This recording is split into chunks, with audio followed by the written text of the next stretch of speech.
نحمده ونصلي على رسوله الكريم اما بعد فاعوذ بالله من الشيطان الرجيم رب اشرح لي صدري ويسر لي امري واحلل عقدة من لساني يفقهوا قولي۔ نبی صلی اللہ علیہ وسلم کی سیرت پاک کے اس سفر میں ہم پہنچ چکے کہ آپ کی حضرت خدیجہ رضی اللہ تعالیٰ عنہا سے شادی ہوئی اور آپ کی کیا خوبیاں تھیں جنہوں نے اس شادی کے راستے ہموار کیے، اور ہم نے یہ بھی دیکھا کہ نبی صلی اللہ علیہ وسلم کے طرز زندگی پہ ہم اگر چلتے ہیں تو آج ہماری زندگیوں میں بھی خیر بھرتی ہے، اور یہ بھی دیکھا کہ آپ کو بچوں کی آزمائشیں بھی آئیں اور آپ کی بچیاں آپ کی زندگی میں فوت ہوئیں، آپ کے بچے بچپن میں فوت ہو گئے، لیکن اس کے ساتھ ساتھ آپ کا اللہ کے ساتھ تعلق کیسا رہا۔ کعبہ کی تاریخ کے ساتھ ایک واقعہ ہے جو آپ کی عمر مبارک کے تقریباً 35ویں سال، اگر آپ دیکھیں تو آپ اور میں نبی صلی اللہ علیہ وسلم کے 40 سال کے واقعات کو اگر جمع کریں نا تو 5-6 واقعات سے زیادہ ہمیں نہیں پتا، کیونکہ لوگوں کو نہیں بتا تھا کہ کل یہ بچہ اتنا کامیاب انسان بننے والا ہے کہ مائیکل ہارٹ بھی اس کو دی 100s میں لے آئے گا اور دنیا میں سب سے زیادہ کتابیں اسی پہ لکھی جائیں گی، لیکن اس وقت آپ اپنے کردار کے بل پہ معروف ہو رہے تھے۔ بڑے قابل غور بات ہے یہ کہ جس وقت نبی صلی اللہ علیہ وسلم کے ساتھ جو سب کچھ ہو رہا تھا جوانی میں، ابھی نبوت نہیں آئی، اس وقت آپ کا کردار تھا جو لوگوں کو آپ کو مائل کرتا تھا۔ تو ایک واقعہ ہوا جس نے آپ کی خوبیوں کو مزید کھول کر رکھا، اور وہ کیا تھا؟ کعبہ کی تعمیر۔ تو پیچھے بھی ہم بات کر چکے ہیں کہ خانہ کعبہ شروع سے ہے اور عربوں میں اس کی عزت موجود تھی، اور خانہ کعبہ ہی وہ پوائنٹ آف اٹریکشن تھا جو اس دور میں بھی باوجود اس کے کہ عرب بے آب و گیا زمین ہے لیکن لوگوں کو ادھر لے کر آتا تھا، اور یہ روم اور فارس دو بڑی طاقتوں کے بٹوین ہونا عرب کا اس چیز کو اور زیادہ ہائی لائٹ کر گیا۔ تو جب نبی صلی اللہ علیہ وسلم کی عمر مبارک 35 سال یعنی 35 ایئرز کے قریب ہوئی تو قریش نے ارادہ کیا کہ نئے سرے سے خانہ کعبہ کی تعمیر کرتے ہیں۔ وجہ کیا تھی کہ کعبہ شروع میں صرف قد سے اونچی، یعنی ایک انسان کو اگر آپ کھڑا کریں نا تو اس کے قد سے تھوڑا سا اونچا، یعنی 6 فٹ کا ایک مرد اگر ہوتا ہے تو آپ اپنی امیجینیشن میں لے لیجئے تقریباً 6.5 فٹ اونچی صرف 4 دیواری تھی، چھت نہیں تھی اوپر۔ حضرت اسماعیل علیہ السلام کے زمانے سے اس کی بلندی 9 ہاتھ، عرب لوگ ہاتھ کہاں سے کہاں گنتے ہیں، یہاں سے لے کے یہاں تک، یہ پوری جو بازو ہے نا اتنی، یعنی 9 ہاتھ کعبہ کی بلندی تھی حضرت اسماعیل کے دور سے ہی، چھت نہیں تھی۔ اس کیفیت کا فائدہ اٹھاتے ہوئے کچھ چوروں نے کیا کیا کہ اس کے اندر ایک خزانہ جو رکھا ہوا تھا اس کو چرا لیا۔ پہلے آپ کو ذکر کیا کہ اس کے نیچے خزانہ ہے۔ طویل عرصہ گزر گیا، اب عمارت خستہ ہو چکی تھی، یعنی اب یہ نبی صلی اللہ علیہ وسلم کی نبوت سے پہلے ایک قسم کی رینوویشن ہو رہی ہے، جیسے ہر چیز کو نیا کیا جا رہا تھا اس کو بھی کیا گیا۔ اس کی دیواریں پھٹ گئیں۔ پھر اس کے بعد ایک اور کام ہوا کہ اس سال بہت زور کا سیلاب آیا عرب میں، جس کا بہاؤ جو تھا خانہ کعبہ کی طرف تھا، اور جس کی وجہ سے کعبہ کے اندر پانی بھر گیا، اور ڈر تھا کہ کسی لمحے بھی یہ کعبہ کی عمارت ہے یہ گرنے کا ڈر ہے، لہٰذا قریش مجبور ہو گئے اس بات پر کہ ہم اس کو دوبارہ بناتے ہیں، کیونکہ ایک بڑی معتبر چیز تھی۔ اب ایسی عمارت گرتی ہے تو وہ ایک تو تکلیف ہے، لیکن اس کے اندر ایک انسان کو فیل بھی اچھا نہیں ہوتا، تو چاہتے تھے کہ اس کی عزت قائم رہے۔ سب نے مل کر فیصلہ کیا کہ ہم اس گھر کو بنائیں گے اور اس میں صرف حلال رقم ہی خرچ کریں گے، یا نوٹ کیجئے گا۔ بگڑ چکے تھے، مشرک تک بن چکے تھے، شرک آ گیا، بت پرستی آ گئی، لیکن فطرت جو بات بندے کو کہتی ہے نا وہ کبھی نہیں بھولتی۔ ان کو پتا تھا کہ ہماری کمائیوں میں حرام نہیں رہا، سود ان کی گٹی میں پڑ چکا تھا، چوریاں کر کے مال حاصل کرتے، ڈاکے ڈالتے، جو بھی ایک غلط طریقہ انکم ہوتا ہے وہ استعمال کرتے ہیں۔ تو انہوں نے کہا کہ ہم رنڈی، یعنی اس دور کے موسٹ لائک پروفیشن کیا تھے، نمبر 1 پروسٹیٹیوشن کرواتے تھے عورتوں سے، جو ان کی لونڈیاں ہوتی تھی نا۔ اب کچھ لوگ تو خود ان سے تعلق قائم کرتے ہیں، کچھ ان کو اپنی کموڈیٹی سمجھتے کہ یہ ہماری چیز ہے ہم جو مرضی کریں، تو ان سے طوائف پناہ کرواتے، جسم فروشی کرواتے۔ یہ بہت لوگوں کا کام تھا، اور عبداللہ بن ابی کا تو معروف تھا اس کا جو تبلا کہہ لیجئے کہ جہاں عورتیں رکھی ہوتی تھی کال گرلز ٹائپ کی، تو لوگ ان سے فائدہ اٹھاتے اور اس کو پیسے دیتے، پیسے سارے مالکوں کو ملتے، مظلوم عورت تھی۔ پھر اسی طرح دوسرا ان کا موسٹ پاپولر پیشہ یا منی کا سورس کیا تھا؟ سود۔ اپنی دولت کو لوگوں کو قرضوں پہ دیتے اور اس کے بدلے میں بھاری قیمت پہ سود حاصل کرتے۔ تیسرا ان کا most popular way of income کیا تھا کہ ناحق مال لیتے تھے، ایسے بہانے سے، دھوکے سے، اور جس میں چوری چکاری بھی آتی تھی۔ انہوں نے کہا کہ ہم اس میں نہ تو ان میں سے کسی کام کو لیں گے، جو حلال مال ہوگا اس کو استعمال کریں گے. یہ ان کا ایک قانون بن گیا. ٹھیک ہے. اب مسئلہ کیا بنا کہ نئی عمارت بنانے کے لیے پرانی عمارت کو گرانا لازمی تھا. پرانی دیواریں ہو گئی ہیں، تب گرائیں گے تو نہیں بنیں گے نا. اس کو ڈھانے کی کسی میں ضرورت نہیں تھی. یہ بھی نوٹ کیجئے گا. کیا ایک کمبینیشن بنتا ہے، ایک طرف شرک بھی ہے لیکن دوسری طرف اللہ کا اس حد تک کا خوف بھی ہے. خیر، ولید بن مغیرہ ایک شخص تھا، مخزومی قبیلے سے تھا. اس نے ابتدا کی کہ لاؤ میں اس دیوار کو توڑتا ہوں، اگر میرے پہ کوئی آفت نہ آئی تو تم بھی کرنا. کہا ٹھیک ہے. لوگ سوچتے تھے اگر ہم نے خانہ کعبہ کی دیواروں کو ایک اصلاح کی نیت سے بھی گرایا ہم پہ آفت آئے گی. خیر، ولید بن مغیرہ آگے پڑا. اس نے ذرا دیوار توڑی، جب تھوڑا بہت ہلایا جلایا کچھ نہیں ہوا تو لوگوں کو جرأت ملی تو باقی لوگوں نے بھی پھر اس دیواروں کو گرانا شروع کیا. جب وہاں تک گرا چکے جہاں سے نیچے حضرت ابراہیم کی قواعد تھی. قرآن میں آتا ہے نا سورہ بقرہ میں کہ وَإِذْ يَرْفَعُ إِبْرَاهِيمُ الْقَوَاعِدَ مِنَ الْبَيْتِ، یعنی بنیاد آپ کو پتہ ہے جب زمین میں ڈالتے ہیں نا تو اس کے اوپر تھوڑی سی اوپر بھی رہتی ہے جس کے اندر بہت ہیوی سیمنٹ وغیرہ بھرتے ہیں. جب وہاں تک ہوئی تو کہا کہ اب اس سے نیچے ہم نہیں گرائیں گے، یعنی اس کی بنیادوں کو نہیں چھیڑا، اوپر کی جو کچی دیواریں تھیں ان کو توڑ دیا. اب پھر سوال تھا کون کرے. جو لوگ اپنی ذات کے بت میں ہوتے وہ کہتے کس نے کیا، ان کو یہ کوئی سروکار نہیں کہ اللہ کا گھر بن رہا ہے یا لوگ سیکھیں گے یا لوگ دین لیں گے یا لوگ نماز پڑھیں گے. وہ کہتے ہیں ہمارا نام ہوگا کہ نہیں، ہماری امبریلا کے نیچے بیٹھ کے یہ کام ہے تو بہت اچھا ہے، نہیں تو نہیں. تو جھگڑے شروع ہو گئے. ہر قبیلہ کیا کہتا ہے کہ ہم تعمیر کریں گے، ہمارا نام ہونا چاہیے، یہ ہے وہ ہے. اب پھر ایک پھڈا پڑ گیا. یہ ایسے ہی جیسے یہاں اوسلو شہر میں کوئی نیکی کا کام ہو یا کوئی گورنمنٹ کہتی ہے کہ آپ مسلم اس جگہ کو آباد کر لیں تو جتنی مسجدیں یا مدرسوں والے ہیں ہم سمیت وہ جھگڑنے شروع ہو جائیں اس بات پہ کہ کون کرے گا. جب زندگی میں دین اہم نہیں رہتا نا، صرف نام اور پمپن شو ہوتی ہے تو لوگ اس پہ بحث کرتے ہیں. بات اتنی بڑی کہ اخیر پھر کیا کیا کہ سارے قبیلے تعمیر کے لیے الگ الگ ہر قبیلے کا حصہ رکھ دیا کہ اچھا اتنی دیوار تم نے بنانی ہے، تم اتنی بنانا، تم اتنی بنانا. ہر قبیلے نے الگ الگ پتھروں کے ڈھیر لگا رکھے تھے. تعمیر شروع ہوئی.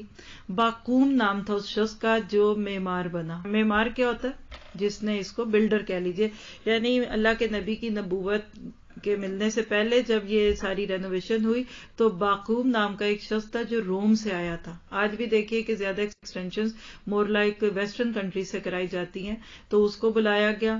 سب قبیلوں نے اپنے اپنا حصہ ڈالا. جب دیواریں حجر اسود تک بلند ہو گئیں تو پھر جھگڑا شروع. یہ دیکھیے یہاں بہت نقطہ نوٹ کیجئے.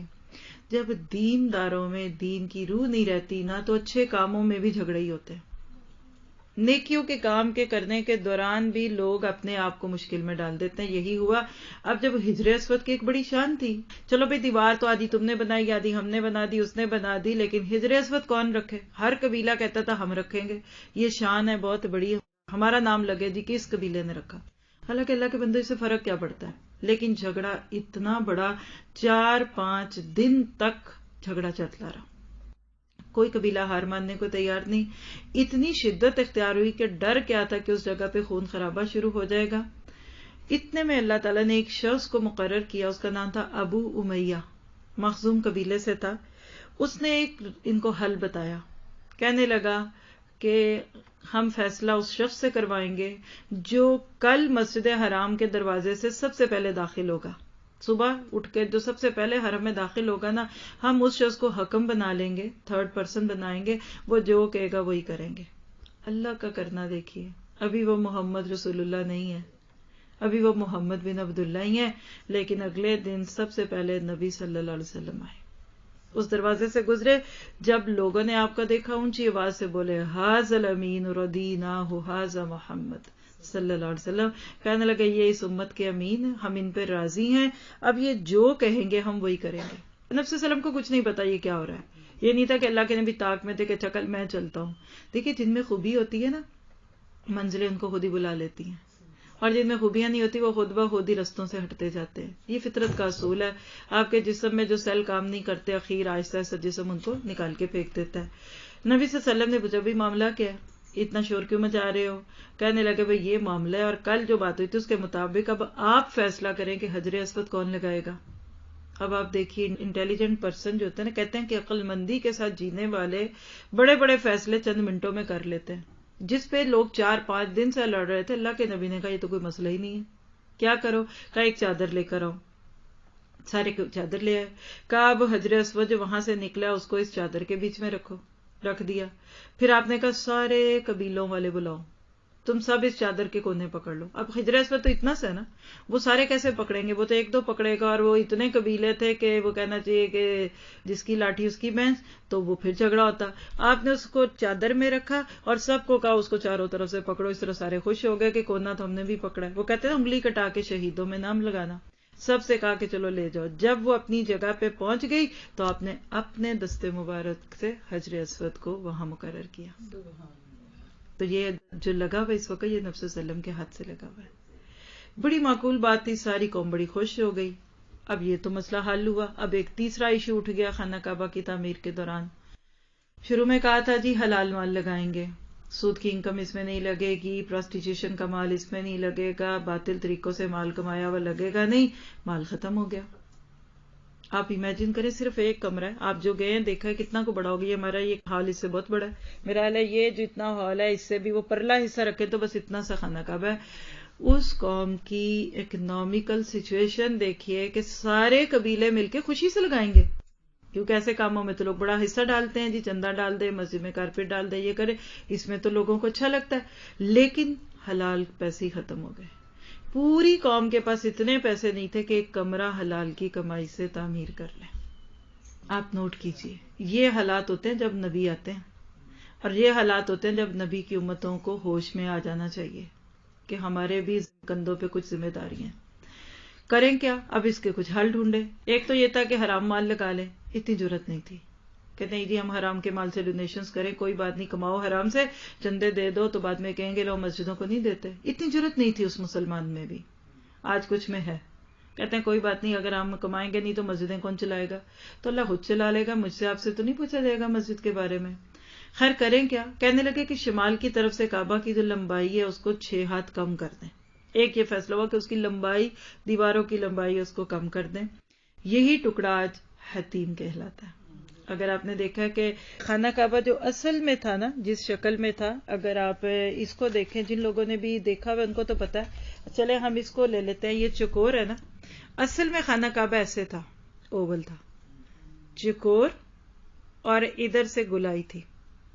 اب جب دیواریں کھڑی ہوئی جتنی اس وقت حتیم کی ہیں، آپ دیکھیں شروع میں یہ ایسے ہی بن رہا تھا، جیسے 3 کونے اور ایسے گلائی سے اوول. اب جب پیسے ختم ہوئے تو انہوں نے کہا کہ ایسا کرتے ہیں کہ یہ گلائی کو ادھر کٹ آف کر دیتے ہیں. تو یہ دیواریں آج بھی اتنی ہیں، بس اتنی دیواریں بنی ختم. ایک تو یہ کہا کہ ورنہ یہ پورا حتیم بھی اوپر تک جاتا تو پھر اتنی اینٹیں اور لگتی، اتنا سیمنٹ اور لگ جاتا. ایک کام یہ کر دیا، ٹھیک ہے. دوسری بات یہ تھی کہ قریش نے کہا کہ اس دفعہ کعبہ کا دروازہ زمین سے ہم اونچا رکھتے ہیں. کیوں؟ صرف وہ داخل ہوگا جسے ہم اجازت دیں گے. پہلے کعبہ کا دروازہ بالکل نیچے تھا. اور اگر آپ کبھی جائیں نا عمرے پہ تو وہاں جا کر اگر زیارات میں آپ کو جو بھی کمپنی یا گروہ آپ کو لے کے جا رہا ہے تو وہاں کا میوزیم ضرور دیکھیے گا. ہم 2 دفعہ گروپ لے کے گئے، دونوں دفعہ اس کو جا کر دیکھا ہے. وہاں آج بھی وہ پرانی چیزیں لگی ہوئی ہیں، کہیں ٹرپ میں اس کی ویڈیوز بھی بنی ہوئی. اتنے ہم ایموشنل تھے. اب حضرت عباس کے دور کا پلر بھی پڑا ہے، پرانی سیڑھی بھی پڑی ہے، خانہ کعبہ کا پرانا دروازہ بھی لگا ہوا ہے. یعنی جو چیزیں وہاں سے پرانی ہوتی گئی وہ رکھی. ایون نبی صلی اللہ علیہ وسلم کے شاید 60-70 سال بعد کا بھی ایک کھوکھلا سا پلر بھی وہاں رکھا ہوا تھا جس پہ لکھا تھا کہ یہ 70 ہجرہ میں یہاں رکھا گیا. یعنی ان چیزوں کو دیکھ کر واقعی وہ وقت یاد آتا ہے جو ہم سیرہ میں پڑھتے ہیں، کیونکہ اب اس وقت ماشاءاللہ جتنا چمکتا دمکتا کعبہ ہے وہ تو نہیں فیلنگ آتی کہ ویسی ہیں. بہرحال اوپر ہو گیا. اب کیا ہوا کہ جب 15 ہاتھ، شروع میں کتنی تھی؟ 9 ہاتھ لمبا تھا. جب 15 ہاتھ بلند ہوئی تو پھر اندر 6 ستون رکھے، کیونکہ اب دیوار اونچی ہو رہی ہے تو مضبوطی کے لیے. تو خانہ کعبہ کے اندر ستون ہے، آپ نے اگر دیکھا ہے ابھی تو اس کے اندر 6 پلر لگے ہوئے ہیں ایسے. اور جو لوگ جاتے ہیں نا وہ پلرز کے پیچھے ہی نماز پڑھتے ہیں. اس کا نقشہ پورا اسی میوزیم میں رکھا بھی ہوا ہے. انہوں نے پورا ماڈل بنایا ہوا ہے اور اس کے اندر وہ ساری چیزیں رکھی ہوئی ہیں. اس کو کیا اور اس طرح پھر اس کے اوپر چھت ڈال دی. تو کعبہ اپنی تکمیل کے بعد اب چکور ہو گیا، اوول نہیں رہا، چکور ہو گیا تھا. اس وقت خانہ کعبہ کی جو بلندی ہے وہ 15 میٹر ہے. لیکن یاد رکھیے کہ اب سے پیچھے تقریباً 2010 میں اس کی دیواریں اونچی ہوئی تھیں. آج سے 5-6 سال پہلے اس کو پھر کچھ فٹ بلند کیا گیا تھا. حجر اسود والی جو دیوار ہے، یعنی جہاں حجر اسود لگا ہوا اور اس کے سامنے کی جو دیوار ہے، یعنی جنوبی اور شمالی دیواریں، یہ 10-10 میٹر لمبی ہیں. اور حجر اسود مطاف کی زمین سے 1.5 میٹر اونچا ہے. یعنی اگر آپ کھڑے ہوتے ہیں نا تو زمین سے 1.5 میٹر اوپر، اور بمشکل جن کا قد چھوٹا ہوتا ہے ان کا منہ اس کے اندر جاتا ہے، ورنہ ہر ایک نہیں جا سکتا۔ دروازے والی جو دیوار ہے جہاں دروازہ لگا ہوا ہے، اس کے سامنے کی دیوار جس کو آپ کہہ سکتے ہیں کہ پورب اور پچھم، تو یہ 12 میٹر لمبی ہے۔ دروازہ زمین سے نیچے سے شروع کریں تو 2 میٹر اونچا ہے، یعنی آپ میں جمپ مار کے بھی نہیں جا سکتے جب تک کہ وہاں سیڑھی نہ ہو۔ اسی طرح دروازے کے گرد نیچے چاروں جانب سے ایک بڑے ہوئے کرسی نما ایک ہلکا سا لگا ہوا ہے، یعنی اگر آپ دیکھیں تو وہاں ایک سپاہی ہر وقت کھڑا رہتا ہے جو وہاں سے اس ہینڈل کو پکڑ کر تو لوگوں کو یعنی وہاں سے دور کرتے ہیں۔ اگر آپ یہ پورے خانہ کعبہ کو دیکھیں تو یہ جو ہم باتیں کریں نا وہ حتیم ہے، یہ والا جو جگہ ہے، یہ جو حجر اسود ہے اس کونے میں جس کی ابھی اتنی بات سنائی آپ کو، یہ جگہ دروازے کے پاس اور حجر اسود کے بیچ کی، اس کو ملتزم کہتے ہیں۔ ادھر چپک چپک کے دعائیں مانگنی چاہیے، رو سکیں روئے، لیکن یہاں عام بندہ پہنچ نہیں پاتا الا یہ کہ اس کے نصیب میں ہوگا۔ مقام ابراہیم یہ تھوڑا سا فاصلے پہ رکھا ہوا ہے، یہ پہلے بالکل کعبہ کی دیوار کے ساتھ لگا ہوتا تھا، لیکن رش اور ازدحام کی وجہ سے اب اس کو دور کر دیا گیا۔ طواف کہاں سے شروع ہوتا ہے؟ حجر اسود جہاں لگا ہوا ہے یہاں سے طواف کا پہلا چکر ہوتا ہے، اور یہ گزرتے ہوئے یہ حتیم ہے۔ اگر اس کے اندر 2 نفل پڑھ سکے تو اجازت ہے، اللہ کے نبی نے فرمایا کہ حتیم کے اندر جس نے نفل پڑھے وہ کعبے کے اندر پڑھنے والی برابر ہے۔ یہ اللہ کی حکمت تھی کہ ہم جیسے لوگ اندر تو نہیں جا سکتے لیکن ہم حتیم میں پڑھ سکتے ہیں۔ لیکن یہاں پلیز اگر اللہ آپ کو لے جائے، اور میں آپ کو دعا دوں گی اللہ آپ کو بھی لے جائے مجھے بھی لے جائے، جلدی سے 2 نفل پڑھے نکل آئے، وہاں ڈیرا نہ ڈال کے بیٹھ جائیں۔ پہلے تو باری نہیں آتی، آ جائے تو جو بیٹھ جائے وہ پہ چھوڑتا نہیں ہے، اور وہ نفلوں پہ نفل اور تھکے کھا رہے۔ اب دیکھیے کتنے لوگ کھڑے ہیں، ان کو بھی تو پڑھنی ہے نا۔ تو بہرحال اس کے اندر 2 نفل آپ طواف کے دوران کبھی بھی پڑھ سکتے ہیں۔ پھر ادھر سے گھوم کے آئیں گے تو وہ آخری کونا رکن یمانی، یعنی اگر ادھر سے آپ آگے جائیں گے نا تو یمن ہے، اس لیے اس کو رکن یمانی کہتے ہیں۔ طواف شروع ہونے سے لے کے 7 چکر آپ لگائیں گے، اور مقام ابراہیم کے پاس آپ رک کے اس کو غور سے دیکھ بھی سکتے ہیں۔ پھر طواف کے ہر چکر میں حجر اسود کا استلام، یعنی اگر چھو سکے جا کے تو اس کو چھونا بھی چاہیے، نہ جا سکے تو دور سے بس اشارہ کریں اور اللہ اکبر کہہ کر طواف شروع کر دیں۔ یہ آب زمزم ہے، آج تو آپ کو پتا ہے کہ وہ یہاں سے بہت نیچے لے گئے، کورڈ کر دیا گیا، لیکن آج سے 10-12 سال پہلے جب ہم جاتے تھے تو خانہ کعبہ کے بالکل اندر تھا، تو ہم نیچے سیڑھیاں اتر کے وہاں وضو کرتے تھے۔ واش رومز نہیں تھے لیکن پی سکتے تھے، یا گرمی کی وجہ سے لوگ اپنے اوپر ڈالتے تھے۔ تو بہرحال یہ خانہ کعبہ کا ایک منظر ہے، یہ سب کچھ بیت اللہ تھا، اور قریش نے اس کو ایز اٹ از بنانے کی پوری کوشش کی جیسا تھا۔ اب آپ دیکھیں کہ یہ وہ ساری چیزیں ہیں جو ایک انسان کو اس چیز پر مائل کرتی ہیں کہ اللہ نے اپنے گھر کو ہر دور میں پاک رکھا ہے۔ آج بھی دیکھیے کروڑوں ڈالرز اس پہ خرچ ہوتے ہیں، کوئی ایک ڈونیشن باکس نہیں ہے وہاں۔ آپ خانہ کعبہ گھومیں، چاروں طرف پھریں، کہیں نہیں لکھا صدقہ ڈال کر صدقہ دارین بنائیں، ہمیں آپ کے چندوں کی ضرورت ہے۔ یہ بات میں نے جب وہاں دیکھی اور پڑھی اس کے بعد تو میرا ایمان ہے، اللہ اپنے گھر اپنے مال سے بنواتا ہے۔ چندے مانگنے والے 10-10 سال میں بھی چندے کے باوجود بھی مسجد پوری نہیں کر سکے۔ اللہ پہ نظریں رکھ لیجئے، اللہ کے کاموں پہ لگے رہیں، حلال کی کوشش کریں، باطل طریقوں سے آپ اللہ کے گھروں کو نہ بنائیں، اللہ آج بھی آپ کی مدد کرتا ہے، یہ اللہ کا وعدہ ہے۔ تو یہ وہ حالات تھے کہ جس میں اب وہ کہنا چاہیے کہ ہوائیں چلنی شروع ہو گئی ہیں۔ 35 سال کی عمر مبارک ہے، 10 سال آپ کی شادی کو ہو چکے ہیں حضرت خدیجہ رضی اللہ تعالیٰ عنہا سے۔ حضرت خدیجہ بہت باوفا بیوی ثابت ہوئی۔ اب اس کے دوران نبوت ملنے سے پہلے آپ کے ساتھ کیا حالات تھے، کیسے تھے، سیرت کی کتابیں خاموش ہیں، لیکن جو اشارے ملتے ہیں کہ نبی صلی اللہ علیہ وسلم ایک کامیاب زندگی بسر کر رہے تھے، بیوی مل گئی، بچے مل گئے، حضرت خدیجہ کی تجارت نبی صلی اللہ علیہ وسلم نے سنبھال لی۔ آپ لکھ کے دیکھیے، ایک انسان کا جو خواب ہے نا آج کے دور میں زندگی کے لیے، بیوی، بچے، گھر، جاب، روٹی، کپڑا اور مکان، محمد رسول اللہ صلی اللہ علیہ وسلم کو 40 سال کی عمر سے پہلے تک یہ سب کچھ مل چکا تھا۔ کہہ سکتے ہیں کہ ہی بلڈ ہز کیریئر، مزہ کرتے، موج کرتے، پھر فکر کرتے بچیوں کی شادیوں کی، پڑھنے کی، بچوں کو اسکولوں میں لے جاتے چھوڑتے، کتنا آسان تھا۔ لیکن وہ شخص جس کو اللہ نے ایک بہت بڑے انقلاب کے لیے پیدا کیا، وہ اپنی روٹین لائف میں نہیں چلتے۔ نبی صلی اللہ علیہ وسلم کے سمیت جتنے بھی انسان آتے ہیں اللہ تعالیٰ ان کو دنیا میں ایک بینہ بنا کر پیش کرتا ہے. قرآن میں سورۃ بینہ آپ نے پڑھی ہوگی، رسول من اللہ یتلو علیہم صحفا مطہرہ. نبی صلی اللہ علیہ وسلم ایک بینہ تھے. آپ نے اپنی ذات سے وہ کر کے دکھایا جو دوسروں سے مطلوب تھا. آپ نے اپنا کیریئر داؤ پہ لگایا، تجارت چھوڑ دی، اور جب عمر مبارک 35 سے اوپر ہو گئی تو آپ تنہائی پسند ہو رہے ہیں. آپ کی زندگی میں ایک حالات ایسے آ رہے تھے کہ جن کو دیکھ کر لگ رہا تھا کہ جس کو آپ کہہ سکتے ہیں بنا بنایا کیریئر ضائع کرنے والی بات ہے. سکسیسفل پرسن ہوتا ہے وہ ہماری اس نظر میں جس کی بیوی اس سے خوش، جس کے بچے اس سے بڑے خوش، جس کا گھر ایک ادھر ہو ایک پاکستان میں ہو، جس کے ہر بچے کے پاس ایک گاڑی ہو، اور جس کے پاس اچھے خاصے پیسے ہوں جس سے وہ ہر ویکینڈ پہ کسی نہ کسی کو کوئی دعوت کھلا سکے اور خوب بڑے بڑے لین دین کرے، دعوتوں میں ہزاروں دے اور روئے دوئے جو مرضی ہے، نہیں دینا تو پڑے گا کیونکہ شادی ہے یا وہ موقع ہے. ہماری نظر میں ایسے لوگوں کو کامیاب کہتے ہیں. اللہ کا کرائیٹیرین کامیابیوں کا یہ نہیں ہے. یعنی آپ کے لیے یہ بات دل توڑنے والی ہوگی کہ آج ہمارے ہاں سکسیسفل پرسن یا کامیاب انسان کا جو تصور ہے یہ بھی اگینسٹ دا سیرا ہے. بات سمجھ گئے؟ وزن کرنے کے بعد ہی فرق ہو، مطلب آپ 5 کلو جس کو سمجھ کے تول رہے تھے وہ 5 کا ہے ہی نہیں ہے تو وزن کیسے ہوگا؟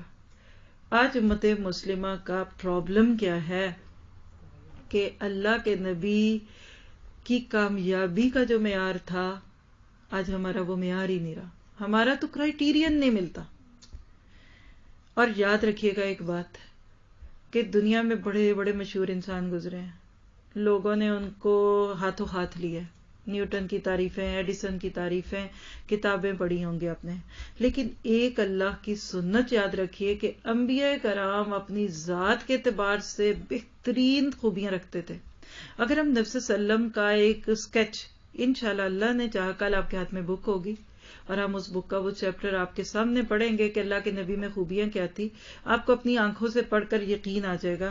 لیکن نبی صلی اللہ علیہ وسلم کی کیا خوبیاں تھیں، ایک بس جس دے کر آج بات پورا کروں گی، کل ہم اس کی ڈیٹیلز اور پڑھیں گے کہ اللہ نے اپنے نبی کو کیوں چنا.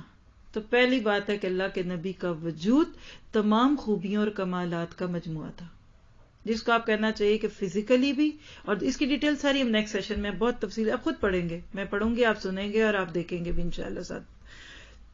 لیکن اللہ کے نبی کی موٹی موٹی خوبیاں میں اور آپ اس وقت صرف 1 2 3 کر کے لکھ لیتے ہیں، جس سے مجھے آپ کو اپنے لیے ایک معیار ملے گا کہ نبی کی نبوت اب قریب ہے. کیا خوبیاں تھی کہ اللہ نے آپ کو نبی بنایا. اور آج میرے آپ کے لیے یہ ہے کہ اگر میرے اندر یہ ہیں تو اللہ مجھے دین کے لیے ضرور چنے گا، اور اگر یہ نہیں ہے، کچھ کمی بیشی ہے، تو میں اپنی اصلاح کر لوں. سب سے پہلی چیز تھی آپ کے اندر اصابت فکری. بڑا مشکل لفظ ہے. آپ کی بڑی گہری سوچ تھی، دور رس سوچتے تھے، دوربین تھے، بہت حق کو پسند کرتے تھے. پھر آپ کے اندر فراست تھی، وزڈم، جینیس ہونا جس کو آپ کہہ لیں. یعنی آپ کو اللہ تعالیٰ نے حسن فراست دیا. پھر آپ کی فکر بڑی پختہ تھی، اسٹرانگ تھاٹ تھی، آپ کا ویژن بڑا اسٹرانگ تھا. پھر اسی طرح سے اللہ تعالیٰ نے آپ کو مقصد کا یقین دیا تھا. طویل خاموش رہتے، بہت کم بولتے تھے آپ، غور و خوض کرتے رہتے تھے، تفکر کی عادت تھی، حق کی کرید میں رہتے تھے، لوگوں کے معاملات میں دلچسپی کب لیتے تھے؟ جب لوگ خود چاہتے تھے. یعنی جب کوئی آپ کو انوالو کرتا نا تو پھر آپ خوشی سے اس کے کام میں انوالو ہوتے. اپنی مرضی سے ہر ایک کے معاملے میں رائے نہیں دیتے تھے. یہ آپ کی خوبی تھی. روشن فطرت تھی آپ کی، یعنی فطرت پہ تھے. لوگوں سے معاملات کرنے میں اپنی مثال آپ تھے. پھر سب سے بڑی بات ہے کہ اس دور کے بھی لوگ جن خرافات اور لغویات میں لت پت تھے نا، نبی صلی اللہ علیہ وسلم ان سے بیزار تھے. پوری بصیرت سے اپنی زندگی کے فیصلے کرتے، کہاں جانا ہے کہاں نہیں جانا، کدھر یس کہنا ہے اور کدھر نو کہنا ہے. آپ کو اس کا بہت ملکہ تھا، ہر بات میں مجبور ہو کر چل نہیں پڑتے تھے. لوگوں کا جو کام اچھا ہوتا اس میں شرکت فرماتے، اور جو اچھا نہ ہوتا تو اپنی مقرر کردہ تنہائی کی جگہ میں پلٹ آتے۔ آپ نے کبھی شراب کو منہ نہیں لگایا، آستانوں کا ذبیحہ نہیں کھایا، بتوں کے لیے منائے جانے والے تہوار جو اس دور میں عام تھے اس میں شریک نہیں ہوئے، میلے ٹھیلوں میں کبھی بھی شرکت نہیں کی۔ اس دور میں یہ سب بہت عام تھا، مت سوچئے کہ آج ہی سارے کنسرٹ اور نائٹ کلبز ہوتے ہیں، اس دور میں بھی بہت کچھ ہوتا تھا۔ لوگ راتوں کو بیٹھ کر چوپالوں میں باتیں کرتے تھے، آپ نہیں کرتے تھے۔ شروع سے آپ کو بتوں سے نفرت تھی، باطل معبودوں سے۔ لات اور عزا نام کی قسم جو اس دور میں بڑی معروف تھی، لوگ بات بات پہ کہتے تھے لات کی قسم، عزا کی قسم۔ آپ نہ صرف یہ کہ کبھی کھاتے نہیں تھے بلکہ آپ نے کبھی سنی بھی نہیں تھی، آپ کو برا لگتا تھا۔ پھر اسی طرح سے رسم و رواج کی پیروی پر آپ کی طبیعت آمادہ نہیں ہوتی تھی۔ آج ہمارا تو سب سے بڑا توق جو گلے کا نا وہ رسم و رواج ہے، یہ نہیں ہم توڑ سکتے۔ ناپسندیدہ چیزوں پر کبھی نہ چلتے۔ ایک آپ کی روایت ہے، کہتے ہیں کہ اہل جاہلیت جو کام کرتے تھے، مجھے 2 دفعہ کے علاوہ کبھی ان کا خیال بھی نہیں گزرا کہ میں بھی یہ کروں، لیکن ان دونوں میں سے بھی ہر دفعہ اللہ تعالیٰ نے میرے اور اس کام کے بیچ میں رکاوٹ ڈال دی۔ اس کے بعد پھر مجھے کبھی اس کا خیال نہ گزرا، یہاں تک کہ اللہ نے مجھے اپنی پیغمبری سے مشرف فرما دیا۔ ہوا کیا؟ کہتے ہیں کہ جو لڑکا بالائی مکہ میں میرے ساتھ بکریاں چرایا کرتا تھا، اس سے ایک رات میں نے کہا کیوں نہ تم میری بکریاں دیکھو اور میں مکہ جا کر دوسرے جوانوں کی طرح ذرا وہاں کی قصہ گوئی کی محفل میں شامل ہو جاؤں جو رات کو ہوتی ہیں، یعنی ذرا میں بھی رات جاگوں کہ لوگ کیا کرتے ہیں۔ ان کے دوست نے کہا ٹھیک ہے، آج جائیں آپ، میں آپ کی بکریاں دیکھ لوں گا، تو آپ ذرا آج وہ نائٹ پروگرام تو اٹینڈ کر رہے ہیں ذرا انٹرٹینمنٹ کا۔ خیر، کہتے میں نکلا، ابھی میں مکہ کے پہلے ہی گھر میں پہنچا تھا کہ باجے کی آواز آئی۔ میں نے دریافت کیا کہ کیا ہے؟ لوگوں نے بتایا کہ فلاں کی فلاں سے شادی ہے۔ میں سننے بیٹھ گیا اور اللہ نے میرا کان بند کر دیا اور میں سو گیا۔ جب سورج کی گرمی پڑی تو میری آنکھ کھلی تو میں اپنے ساتھی کے پاس واپس چلا گیا۔ اس کے پوچھنے پر میں نے تفصیلات بتائیں کہ میں تو کچھ سن ہی نہیں سکا، یعنی اس کو کہتے ہیں عصمت انبیاء۔ اللہ اپنے نبیوں کو اور جن کو اللہ بچانا چاہتا ہے ایسی چیزوں سے دور کر دیتا ہے۔ خیر، وہ کام نہ ہو سکا جس کے لیے دوست کو کہا تھا تو میری بکریاں دیکھو۔ کہتے ہیں پھر اس کے بعد ایک اور رات آئی، یہ پوری زندگی میں صرف 2 دفعہ خیال آیا، کیا پھر بھی نہیں۔ کہتے ہیں پھر میں نے ایک رات وہی بات کہی اپنے دوست کو، اس نے کہا تم جاؤ میں تمہاری بکریاں دیکھوں گا۔ میں مکہ پہنچا، پھر اسی رات کی طرح کا واقعہ پیش آیا اور اس کے بعد پھر کبھی غلط بات کا ارادہ تک نہ ہوا۔ ساری زندگی آپ نے کبھی کوئی ایسی محفل اٹینڈ نہیں کی کہ جہاں کوئی اس قسم کی خرافات ہو۔ ہمارے تو پاؤں جکڑ جاتے ہیں نا کئی پابندیوں میں، اللہ کے نبی کے نہیں جکڑتے تھے۔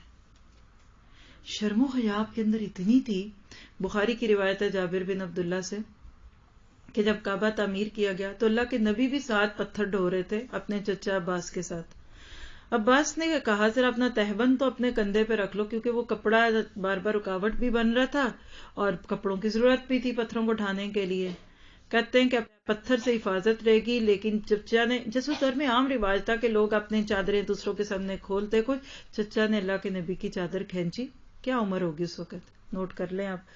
کہتے ہیں کہ شرم سے آپ زمین پہ گرے، نگاہیں آسمان پر اٹھی اور بے ہوش ہو گئے کہ میرا کپڑا، اور جب ہوش آئی تو کہا میرا تہمند، میرا تہمند، اور آپ کا تہمند آپ کو پھر باندھ دیا گیا، اور کہا اس کے بعد کبھی کسی نے آپ کے جسم کو، یعنی آپ کی پرائیویٹ پارٹ کو نہیں دیکھا۔ اتنی شرم تھی، اور اس دور میں لوگ ننگے ہو کے کعبے کا طواف کرتے تھے، آپ سورۃ الاعراف میں پڑھیں گے جا کے انشاءاللہ۔ کلام کیسا تھا؟ شیریں، میٹھی بات کرتے تھے، کریمانہ آتے تھے، جنرس تھے۔